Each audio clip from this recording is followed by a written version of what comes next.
right, gang, let's go ahead and pick it back up. So it's right about 10 o'clock. And we spent Tuesday talking about a whole bunch of stuff connected to people who've been dead a really long time. And if you think about it on the time scale of human generations, kind of a unit of time we can understand, we think about a generation being about 20 years of human life. So we've got Zoomers, and then Millennials before that, and then Gen Xers before that, and Boomers before that, and the greatest generation before that, and the silent generation before that. And each of those encodes, 18, 25 years, something like that, in the modern sort of research field of demography. How do people sort of cluster together into trends or groups or identifiable tribes, so to speak, based on when they were born and the societies into which they were born. So each of those generations, about 20 years, that puts 100 generations back to 0 BCE or 0 CE or 0 AD, depending on your theology. That's a pretty sort of easy round number, right? 100 generations back to the time of the Roman Empire at essentially its peak. And then we think about 200 or 300 generations earlier than that, back to the start of recognizable cities and civilizations as we understand them today. Places like the Fertile Crescent, Mesopotamia, places like that. And we talked from about 17,000 years ago, go back to Tepe, modern day Turkey, and walked the narrative forward to about 6,000 to 4,000 years ago with ancient China, with ancient India, and kind of got as far as talking about Genghis Khan murdering so many people that it caused climate change back in the day. All right, so let's start at about 2,000 to 3,000 years ago, or 3,000 to 4,000 years ago, and rewind our narrative to back before Genghis Khan, talking about Genghis Khan's ancestors of a couple of hundred generations before his time, and that of the rampaging Mongols. So, we have talked already about kind of the Middle East, right? So we got the modern day Iraq, Kuwait, Persian Gulf, the Red Sea, Egypt, Israel. So the Mediterranean here, modern day Turkey, Syria, Jordan, Israel, Palestine, Egypt, and so on and so forth. And then we had like this neckbeard of South Asia, the Indian subcontinent, the five head of India, the Himalayan mountain range, and then the Asian steppe. So what is modern day Russian Federation? Not to say anything about, Crimea or Ukraine or anything like that. Borders are getting redrawn, I guess, from time to time as things go. But that steppe is huge. Like, enormous. The USSR, the Soviet Socialist Republic, Russia, back when I was a little kid, back when the Cold War was still going on, and East and West Germany were not united, and East Germany was run essentially by Soviet Russia and stuff like that. That earlier generation of the Russian Federation, if you want to think of it that way, that spanned 12 time zones, right? So the sun never technically set on USSR. That's how big Asia is. And on the western end of it, it sort of, jumps over into Eastern Europe, and that was also part of Russia at the time. But all that to say, there's a whole lot of space. right? The old meme from the old movie Princess Bride, never make the classic blunder of engaging in a land war in Asia, is a real thing, right? Hitler basically screwed himself by trying to invade Russia, and then most of his troops freezing to death and getting sniped in a couple of, really dramatic movies. Anyway, so human culture evolving, setting up, getting started across Asia has a couple of really pretty different senses or flavors to it. Any of you guys follow Game of Thrones at all?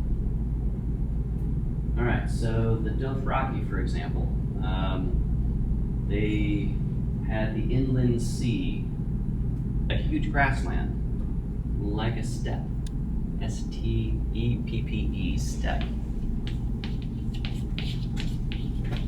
It's like a high elevation rolling prairie. That in this case spans a dozen time zones. And so civilizations are going to develop a little bit differently in this area versus in places like the Fertile Crescent, which is flat, low elevation, it's a river plain, it's a floodplain, and row crop agriculture makes a lot of sense in that environment. Here on the real inland sea, on which George R.R. Martin based his dragon breeding horse lord people, totally different setup, right? And if you've taken forest soils yet, you know that prairie ecosystems, lower elevations than steppe, but prairie mollisol soils can be up to a couple of 100 feet thick of productive organic soil. Pretty cool stuff. On the other hand, farming is kind of tough in this open and highly exposed environment. So those cultures tended to gravitate more towards the nomadic lifestyle that you and I might see more familiarly in a whole bunch of like modern day Great Plains, First Nations, Native American type cultures, right? Basically, the Great Plains are basically the same as the steppe. They're basically North American steppe. Yep, pretty much. And we also have huge chunks of areas in like modern day China that are like the Gobi Desert, pretty big as well. But places like Outer Mongolia and huge swaths of Russia up to kind of the tundra line where it's just really cold steppe, they were heavily dependent on being able to travel quite a bit. So nomadic hunting and herding and gathering. And in that system, our records and our best understanding of how they spent time not eating, not hunting, not sleeping, not reproducing is in what looks a lot like outdoor recreation. And for them, it was much more horse-focused than a lot of other cultures. Pretty much every other culture, with the advent of the horse, rolled horses into their recreation as a form of wartime training. But for the nomadic peoples of the Asian open lands, this was life or death, right? Being able to shoot a short bow while mounted without a saddle is a pretty big ask. But it's also sort of how they did things. And so you get a lot of like festivals. And festivals take on, in a lot of cultures, religious trappings kind of sooner or later. And demonstrations, tests of skill. So later on when we're talking about like medieval Europe, we'll have nightly tournaments where people are jousting each other, and Heath Ledger, to heavy metal rock and roll music, is trying to knock people off their horse with a lance or whatever. Rest in peace. Was that A Knight's Tale? Or I forget. Anyway, I never actually saw that movie, but yeah. Heath Ledger. What a legend. Anyway, these horse shows, we would call them today, in American culture. These horse festivals, these tournaments, kind of like the Horse Olympics, are vitally important to each generation of these peoples, training their young to be functional, to do things on a survival basis. The American counterpart to survival regimes with horses is if you fall on really, really hard times, you can find nourishment and water by drinking a little bit of your horse's blood. And horses are pretty big. They've got lots and lots of the red stuff going round and round, so it doesn't really harm the horse a whole lot. And the horse can get some moisture and all of its nutrition from plant sources like grasses that we can't. So there's kind of a symbiosis, if you want to think of it that way, even if it looks a little bit like blood parasitism, showing up in some of these cultures around the world around this time, right? 2000 BC, 1000 BC, 0, and so forth. So, it's a pretty different life.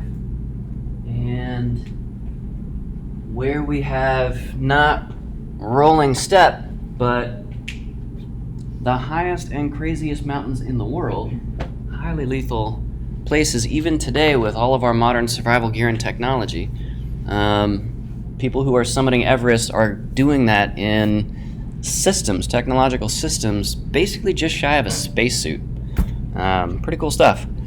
So we have the Kazakhs, we have the Tibetans, we have the Mongolians, all descending from this kind of a regime. Reasonably high mobility and less of a focus on row crop agriculture, and that's going to bring them in contact with a whole lot of other more sort of stationary in-place cultures, like the sub-Himalayan Dravidians, for example. Okay, so Indian folks that we think of as South Asians, right? Indian, Pakistani, and so forth. And then we've got Mongol up here, and sometimes those cultures spilling into what will become Eastern Europe. And sometimes they find, okay, so if we sort of hit up these non-mobile folks and take a whole bunch of the material wealth, we can sort of ride or die for life, you know? It's a pretty good setup for them in some cases. And so for centuries and centuries and centuries, recreation is surrogation. It's playtime war. It's learning how to ride that horse and fire and reload that short bow with lethal accuracy and power while not even using a saddle in some cases. Pretty cool stuff. So in many cases, there's this tight sort of interweaving between recreation, play, and war, and technological advancement. We are getting destroyed by horses coming across the mountains into our area in Mesopotamia and so forth, Eastern Europe. Vlad Dracul, like the Hungarian guy, he was trying to not get face wrecked by folks on horses streaming across Europe. And so he was an extremely violent person who had to make some pretty hard choices because he and like all of Europe were getting attacked quite a bit. Like Genghis Khan rolling through Poland and so forth, or Poland at that time. So we have this tight association between recreation as not war but preparing for war, as teaching people to feed themselves, teaching children and young adults how to feed themselves, how to be mobile, and how to stay alive in a safe play kind of way, and developing things like horse armor.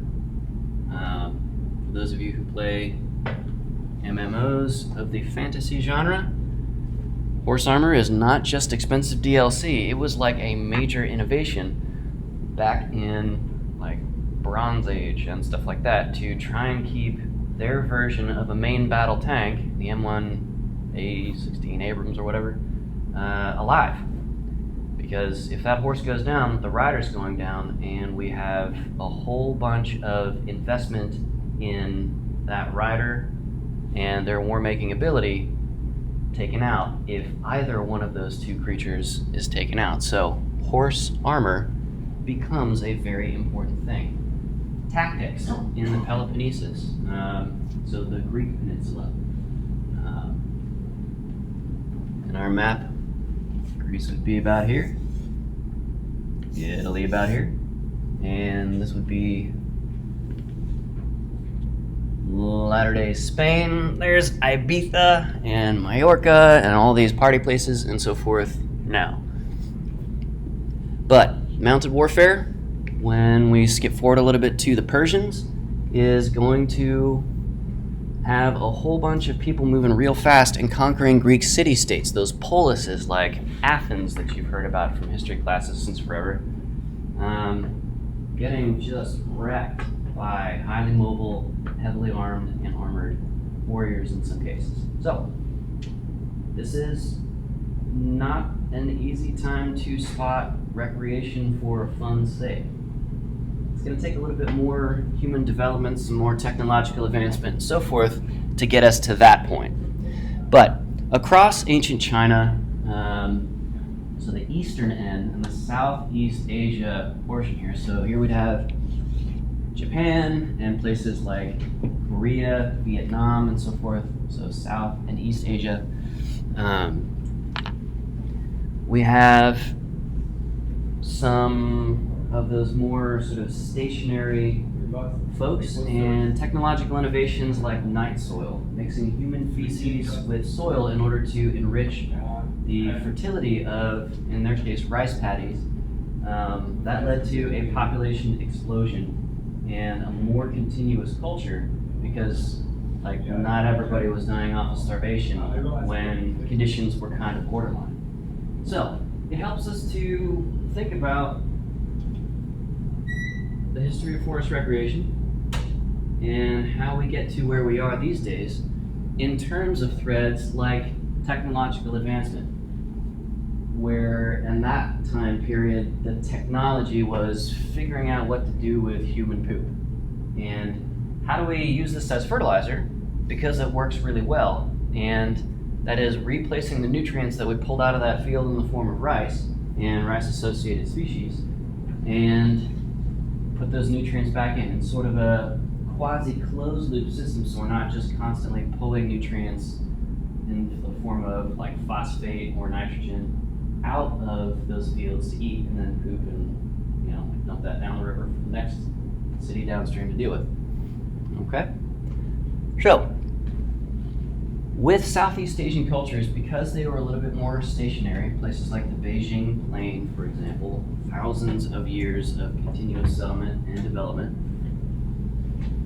we get stuff like some of those festivals becoming a pretty big deal. So, for those of you who play Guild Wars 2, right, there's the Dragon Boat Festival. That is directly based on dragon boat racing, which was something really pretty big and prominent and has a lot of notes of modern sailing competition in it. So these dragon boat festivals were kind of a way for folks to kind of be boat hackers in a way, and in their time figure out stuff like what we would call today modern hydrodynamics. So you're all familiar with aerodynamics of airplanes and high performance cars, right? Hydrodynamics, the same thing. How do we move a craft over or through or within water in a way that causes the least turbulence and loss of motion energy to friction, turbulence, wake, stuff like that. Okay? And these days, it's pretty advanced. And in marine and freshwater recreation, we benefit a lot from this. So if you've ever used a trolling motor on your boat, on your john boat, your bass boat, right? The early origins of that idea to have motors doing the work for you and having very specialized motors to do the work in a way that doesn't scare fish away wholesale like a noisy outboard two-stroke engine.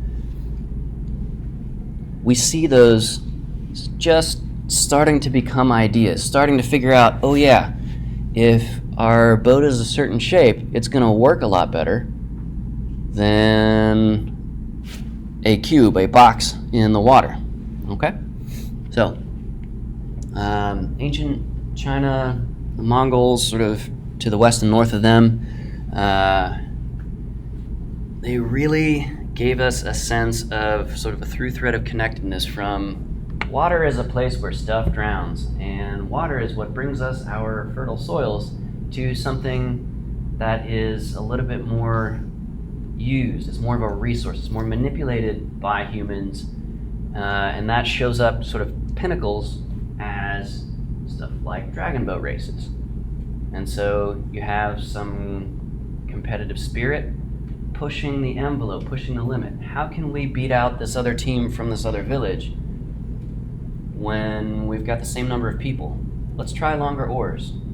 Let's try a different hull profile. Let's try whatever else. Also, importantly, for recreation, and unfortunately for recreation, Southeast Asia is also where gunpowder was first invented. And if you've seen any of the movies, was it Raya and the Last Dragon, Mulan, stuff like that, fireworks are kind of a big deal in Southeast Asian cultures, like a really big deal. And so one of the first purely recreational things that anthropologists and cultural historians have record of is a game called Hold My Beer Firework Catching. Not the Hold My Beer part, but that just feels like it goes right in with it, right? Firework catching, right? So something that is blasted into the air by a controlled explosion, a mortar basically, is going to come back down eventually, and it is a whole bunch more gunpowder that is tightly wrapped in, let's say, a bamboo, essentially a canister charge for those of you who are StarCraft players or military buffs. So the goal was to be the person who could catch the firework, the munition, the payload, the early hand grenade, whatever, and just see if you could be that person. There's not really much practical value to that. So sometimes early recreation was, kind of different. But we don't want to let spectacle like that obscure the much more obvious and common sense of people were all across the world throughout this time, through Bronze Age and so forth. People were in large family units, extended family units, and a lot of recreation happened then. When you were a serf, a peasant on the land, a peon, you had to do some farming. And so did your 15 brothers and sisters. Half of them wouldn't live past age 5, but the other half, we got that going for us. And all winter long, there's cottage industry, cottage craft, repairing stocks, throwing preserved meats in the big cauldron and sort of a continuously boiling for a year at a time porridge with grains and meats in it, meats occasionally, once or twice a month. And you have a lot of spare time. So a lot of people's recreation, a lot of people's anything other than working your ass off or sleeping or shitting yourself to death was in the extended family unit. So think children's games, schoolyard type games, but out in front of your cottage instead of at some kind of a school. School is a much later invention, much later. So that's kind of what the vibe is like across all of Asia. for millions and millions of people for thousands and thousands of years. So these festivals, big deal. Dragon boat racing, a way to push technological innovation. Firework catching, evidence of technological innovation leading to more intense and more specialized and resource-intensive kinds of recreation, right? It's a little bit of work to turn saltpeter into gunpowder. There's a lot of steps involved. It's enough work that Mammoth Cave, if anybody been to Mammoth Cave? All right. Mammoth Cave was, during the Civil War, a gunpowder mining facility or a saltpeter mining facility. And, there's still evidence of all that stuff. You can go visit the national park and see that history, that industrial history. So we have a lot going on across Asia throughout kind of the 2000 BCE era up to about the year 0-ish. We'll cut it off there. And then we go west to Greece, and in the 800s, 500s, 400s, 300s BCE, we have the Greek cultures, the Hellenic cultures, really becoming kind of the stereotype of people wearing togas, and Aristotle, meeting people at the amphitheater and holding forth on stuff like philosophy, which was a relatively new development. Before this time, we didn't have those schools of thought because people were so busy catching fireworks or just trying to stay alive and sort of sharpen the pencil on inventing things like agriculture that we don't really have record of those more sophisticated schools of thought and stuff like that. But by about 300 BCE, we are finally to that point in human development. So we get a couple of different schools of thought on some of those fundamental questions. Some fundamental questions maybe that you as college students are really getting a chance or the opportunity to take a look at for the first time in your own lives in a really pretty meaningful way, now that you're out from under the sheltering, protective wing of your parents and getting to confront ideas in the marketplace of ideas for yourself. So this is philosophy, this is ethics, this is formal logic and debating, stuff like that. Answering questions like, what's the meaning of life? It's a pretty important question, right? That's a pretty big question, and everybody's going to have a little bit of a different answer. But some of these philosophers like Aristotle, like Plato, like Eratosthenes, like a whole bunch of them, they started to organize these thoughts along these lines and test them against each other to have actual debates and formalize things like, this needs to be a rational conclusion you're making out of your base assertions. Otherwise, you're just making up whatever you want to say. Okay? So, let's talk a little bit about philosophy for just a second. We have this guy Aristotle, right? You've all heard of him.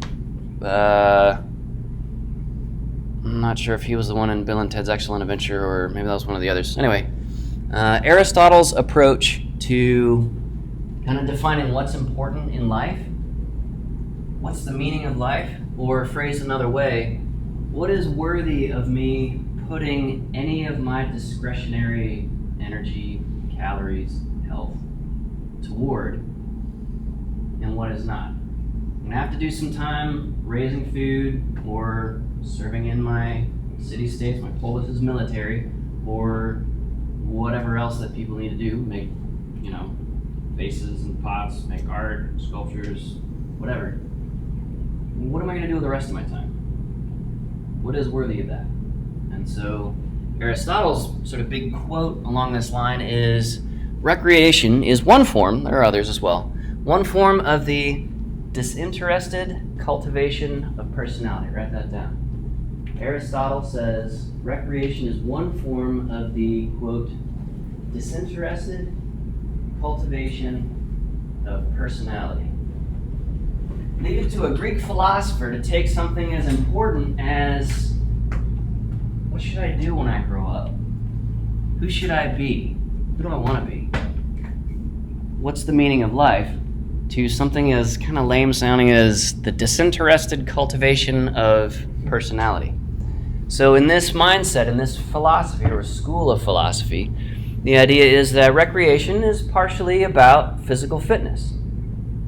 The Greeks are coming up with stuff like the Olympic Games, yeah, and marathon running, which was originally sort of an emergency alert broadcast system for news of military defeats and stuff like that. But we get this sense of, okay, so physical training is important. It's not just, we're going to muster up all of our farmers, hand them spears or short swords, and either march to defend ourselves or march to attack somebody else. It is, okay, we can have a professional military. And they're getting this idea because they're getting conquered over and over in this time by other civilizations who had standing professional militaries, mercenaries, stuff like that. That rulers could hire and just steamroll over everybody else, make a bunch more money. Aristotle also had this sense that recreation is partially, and this is a super patriarchal view, freedom from the necessity of labor.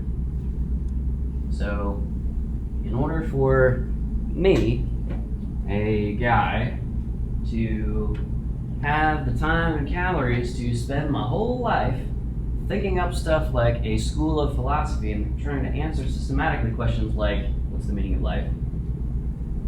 I need to be free from having to do stuff like working in the field.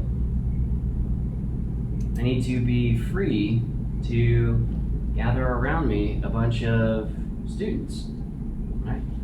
A lot of these philosophers are coming into philosophy by training under another philosopher. So Plato, Aristotle, there's like whole chains of people who sort of take each other's ideas and develop them in a new direction, or develop something against that school of philosophy kind of in response to it. So that's all well and good. That sounds pretty good if you're the philosopher. And if you're everybody else who doesn't have that freedom from the necessity of labor, that doesn't sound so good, does it, right? So, slavery in these cultures, human enslavement, is absolutely a thing. It takes a bunch of different forms relative to what we're more familiar with today. Most recently and currently with like human sex trafficking is a form of slavery. Compulsory agricultural labor, like in cocoa growing, for example, right? Hershey very famously several years ago could only certify that half of their chocolate supply was free of child enslaved labor. Think about that, right? So a modern analog of this freedom from the necessity of labor might be something like, I can have my chocolate, and maybe I think about, maybe I don't think about the people who are producing that chocolate or that cocoa supply and their quality of life as well, right? So we get responses like fair trade and regulation and, producer to buyer, like direct marketplaces and stuff like that. But the fact is, human trafficking absolutely a thing now.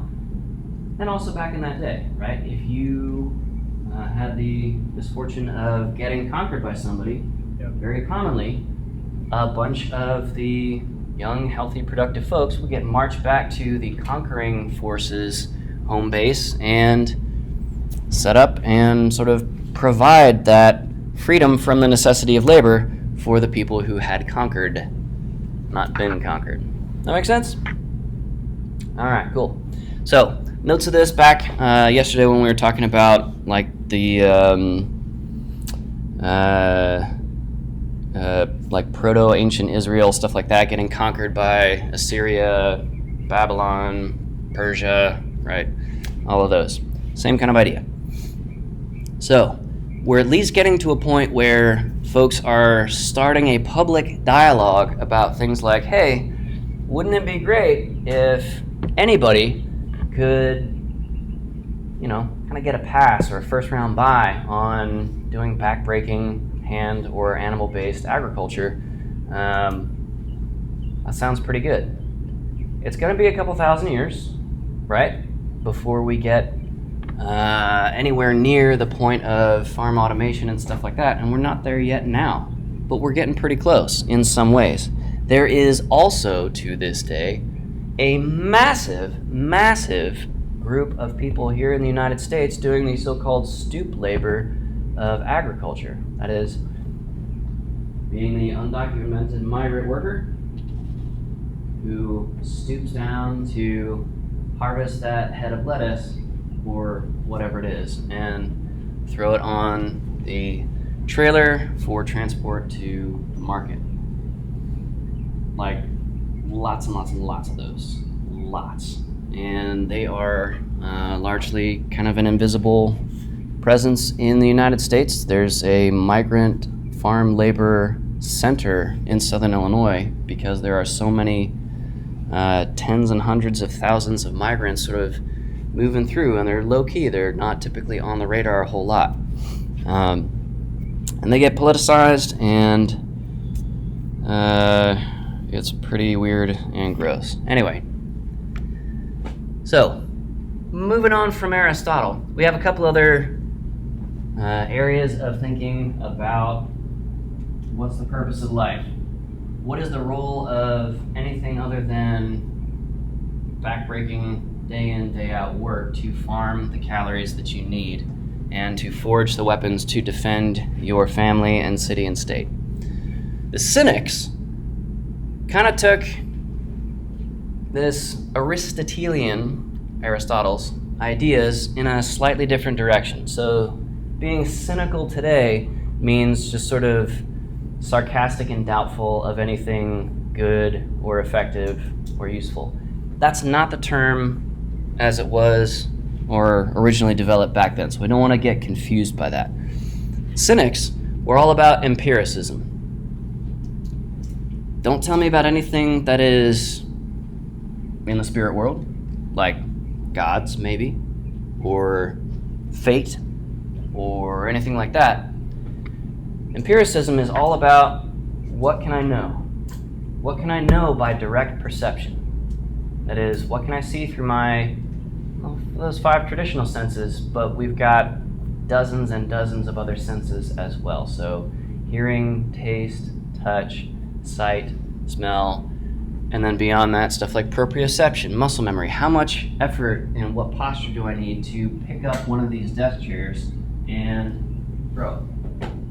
The sense of time, the sense of social relationship, the sense of XYZ, right? Dozens and dozens of different senses that humans have. And the Cynics are like, all right, so I don't know about this, conceptual freedom from or freedom to do things, but I do know that what I see or smell in front of me, I can at least work with that. So, in that case, seeking pleasure, sensuality, avoiding pain, in their view, drove human behavior, right? Something tastes good, so you eat that something. Something tastes bitter, and you don't eat that. And a modern neuroscientist would say most foods that taste very bitter or actinic are typically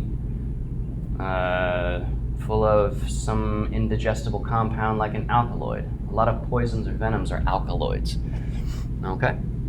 So, seeking pleasure, seeking comfort, seeking ease throughout life.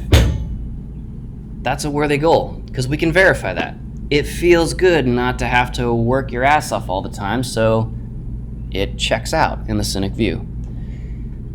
But an interesting kind of twist on this is that they had this idea that material goods, not so good. So stuff that tastes good is good, but having a whole bunch of food is bad because things like spoilage. Because things like spoiled food, kind of dangerous to eat. And so they were into this sense of seeking pleasure, avoiding pain, kind of how little children understand the world, right? Trying to avoid punishment, reaching for that lollipop.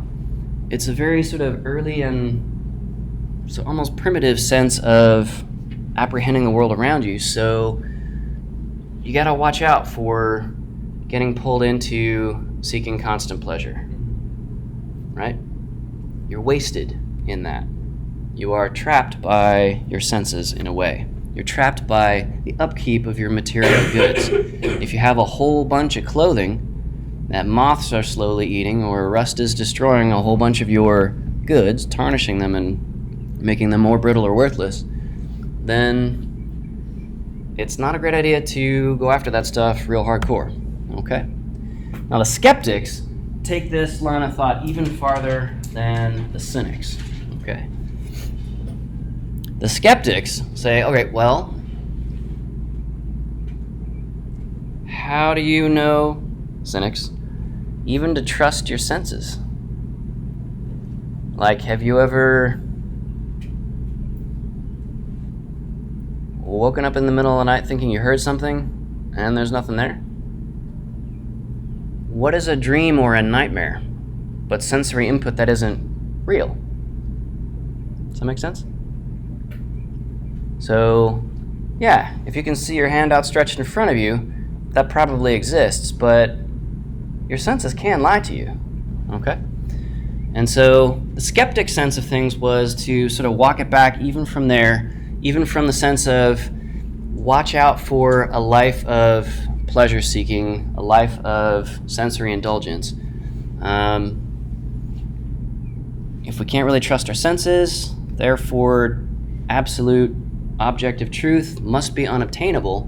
Therefore, live a quiet, peaceable life. Just kind of keep to yourself, be an introvert, and just kind of, don't make life hard for anybody else. And also don't make life hard for yourself by seeking pleasure all the time, right? So these guys would not be super cool with dispensaries on every street corner. The skeptics eventually get folded into a school of thought called Stoicism. And Stoicism is seeing a modern resurgence these days on some YouTube channels about traditional life. It's interesting to observe. So the classic Stoic line is going to be this: what will be, which is formally in logic a tautology. It's like, well, I can't argue with that. What will be, will be. We know it's going to be because we said it will be. It's a self-fulfilling circular statement. The Stoics said, well, okay, maybe the skeptics are right. We can't trust our senses. Okay, so let's kind of fold into the four seasons cyclic nature of life and just be a part of that. And plug into that, and we have a certain number of years with us. We'll align ourselves, our principles of society, and so forth with nature's basic cyclic dynamics. And in this regime, pleasure is more trouble than it's worth. So, training up to be a competitive Olympian is probably more trouble than it's worth. Yeah, maybe you win the laurel wreath as the victorious competitor, and then maybe the next year you blow out your knee. And in the 400s BCE, a blown out knee is not good, right? Maybe you hurt your back, and they don't really have opiate painkillers or fentanyl, which is killing a lot of people, or anything like modern medicine. So yeah, there's nothing evil about being an Olympian and training your butt off to be the best of the best, but what's the point? Ultimately, it's all risk for a very temporary reward, being that year's winner in some event. And you're probably not going to be the winner of that event because in the Olympic Games there were lots of competitors. So the Stoics were pretty chill, pretty low-key. They were into that lo-fi vibe before lo-fi was a thing. And that didn't really sort of appeal to everybody, understandably, which is fair. So we also get schools of thought like the Epicureans, so Epicurus leading this one. And they're kind of going to swing the pendulum far the opposite way from the Stoics, back past skeptic, back past cynic, to the far end of things. These days, the term Epicurean means the sensory pleasures of life. Somebody who loves to travel and go to a new restaurant that's not a chain restaurant in every city they visit around the world. We might call that person an Epicurean. All right, so the Epicurean school of thought was not at all afraid to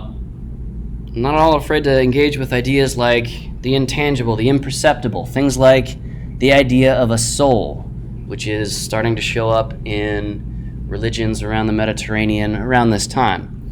So, the Epicureans posit that, A, we have a soul, which is a pretty big thing to say. Second, they posit that that soul is eternal, also a huge assertion. And third, they say that eternal soul is free from judgment. That's 3 big bombs that they are dropping on everybody else. It's like Stoics, okay, you go do your sort of cottagecore, hygge life, you just sort of keep to yourself. We're going to eat all of the delicious garlic bread that you don't. So, we are free to enjoy leisure because our souls are eternal, because those souls exist, and because that soul is light as a feather, stiff as a board. It's not going to be judged in the afterlife. We're not going to worry about it. So, let's seek out pleasure. That's fine. That's totally okay. We are free to enjoy leisure, and in pursuit of that, not complicate things so much so that we're available to that. So live simply. Don't try to have a bunch of stuff to maintain. Enjoy your leisure. Live simply. So, the Epicureans kind of tried to acknowledge the sort of natural cyclic season pattern, stuff like that the Stoics were super into. And so they sort of split leisure, pleasure, the good life up into 2 tiers. There was this natural cyclical stuff like every spring, go for a walk. Like enjoy the colors of spring after kind of a drab, gray, cool winter, And do that walk on purpose. Like nobody's going to hand the stuff to you, so seek out that pleasure actively. And going for a walk isn't a pretty big deal, so it's just consonant with the live simply idea as well. That's kind of the natural cyclical tier of leisure for them. And then the other tier of leisure for the Epicureans was to think about this stuff, right? So we might think of Stoics as like archetypal introverts. Live simply, live according to the seasons, kind of have your own little thing. Epicureans, on the other hand, we might think of them as archetypal extroverts. So philosophical leisure is getting together with a whole bunch of your buddies over, I don't know if they had coffee, probably not, and talking about philosophy. Talking about, okay, so bro, you've got a soul, I've got a soul, how neat is that? Pretty neat, right? And enjoying that delicious garlic bread as you guys chat. So, we're kind of, this all sounds super weird, and like, these guys would be the ones posting on Facebook like all the time. Or like, no, nobody uses Facebook anymore. This would be the person posting their meal to their story. Yeah? All right, we all have some friends like that. We also have some friends who created an account on Instagram or TikTok, a while ago, and they've posted like 2 things ever, and one of them was of their dog, and the other one was like a picture of their foot that you're pretty sure they just kind of butt dialed into Instagram. That's more the Stoic vibe, okay? But things like posting your dinner to Snapchat,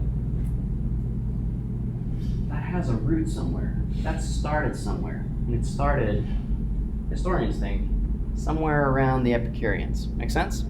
All right, so when we're just like forehead slapping or face palming at Aunt so-and-so posting another forward from Grandma on Facebook, and, you know, calling you to ask, hey, did you see my email? That came from somewhere, right? And the Epicureans think they had that all figured out. So we'll end it right there, and come on back on Tuesday, and we'll continue on with our ancient history. We're going to try and move on to Western Europe as fast as we can. I'm around for questions if you have them.